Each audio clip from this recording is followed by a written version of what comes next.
உங்களுக்கு எத்தனை பேர் இருக்கு? ஏன்டா மாசம் மாசம் உட்கார்ந்துட்டு இருக்கிற சொல்றா அவனுக்கு. Yes boss. ஒளியின் தூதனுடைய வேஷத்தை தரித்திருப்பவன், பொல்லாங்கன், எதிராளியாகிய கர்ச்சிக்கிற சிங்கம், அசுத்தாவி, சோதனைக்காரன், சகோதரனை குற்றம் சாட்டுகிறவன், பொய்யனும் பொய்க்கு பிதாவுமாய் இருக்கிறவன், பாம்பாகிய பெரிய வலு சர்ப்பம், மனுஷ கொலைபாதகன், ஆகாயத்து அதிகார பிரபு, அந்தகாரத்தின் லோகாதிபதி, பெயல்செபூல், இருளின் அதிகாரி திருடன். எப்படி தலைவரே? அட தூ, தலைவனோட பேரை மனப்பாடமா சொல்ல தெரியல, இதுல பெருமை வேற இந்த எருமைக்கு.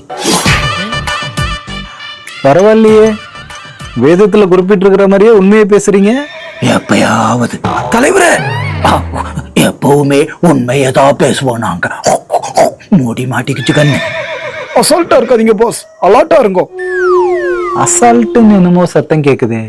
ஒண்ணும் இல்லப்பா, நாங்களும் அலாட்டா இருக்கிறதுனால கிறிஸ்தவன்களும் அசால்ட்டா இருக்கிறானுங்க. போதுமா? அசால்ட்டா இருக்காங்களா? அசால்ட்டா இருக்கிறவனுக்கு பேரா கிறிஸ்தவன்? சால்ட்டா இருக்கிறவனுக்கு பேர் தான் கிறிஸ்தவன்.